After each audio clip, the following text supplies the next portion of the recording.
పడకపోతే పంట పండించలేం తల్లి.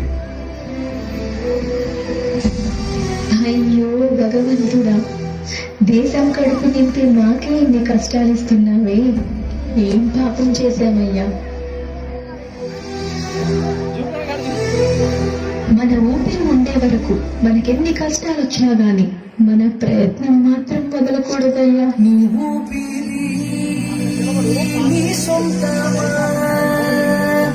మాకు చెప్పకుండా నీ జీవితం నీ ఇష్టమా, మాకు మాట ఉంది మావగుడా. ఇన్ని కష్టాలు భరిస్తూ నేను బ్రతకలేను తల్లి.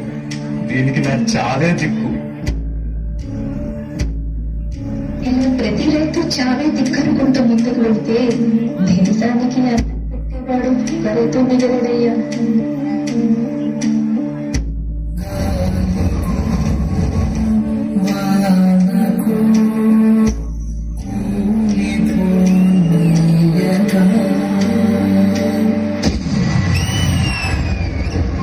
బాధపడకమ్మా, ఈసారి వర్షం ఖచ్చితంగా పడుతుంది.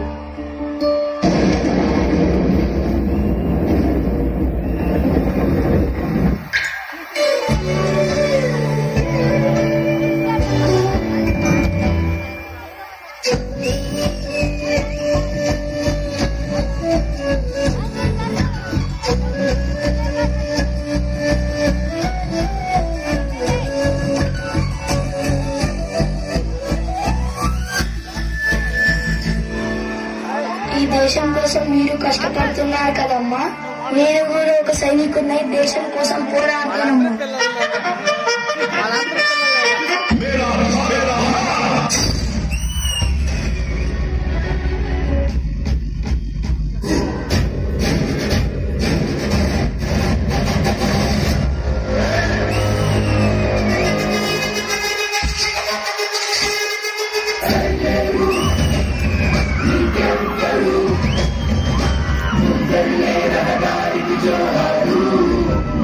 కాళ్ళు చేతులు నరికినా, నా గొంతు కోసినా, నన్ను ఇక్కడే పాతినా,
మొత్తం 40 మంది దారుణంగా చంపేశారమ్మా.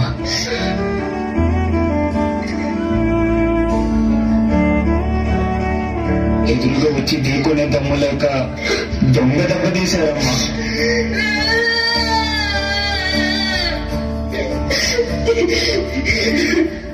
ఎంతమందిని సార్? ఇంకా ఎంతమందిని చంపుతారు సార్?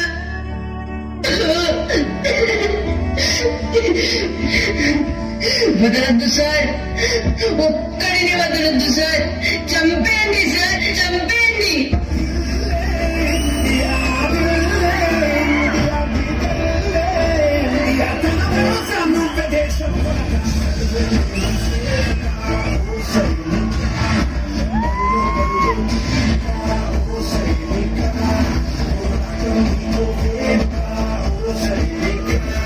కెప్టెన్, టీం నుండి మీకు ఆర్డర్స్ వచ్చాయి.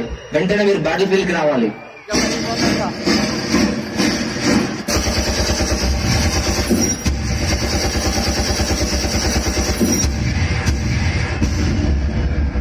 Congratulations captain.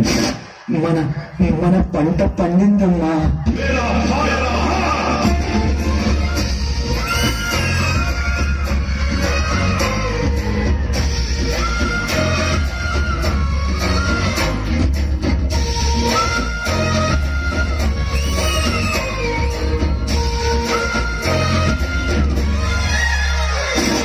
ఈ దేశం కోసం ప్రాణాలు అర్పించడానికైనా సిద్ధమవుతాడు ఒక సైనికుడు. అదే దేశం కోసం ఒక రైతు తన పస్తులున్నా కూడా దేశం కడుపు నింపడానికి ప్రయత్నిస్తాడు. వీళ్ళిద్దరి కోసం మనం ఒక భారతీయ పౌరుడిగా శిరస్సు వంచి నమస్కరించాలి. అదే ఒక కర్తవ్యంగా భావించాలి.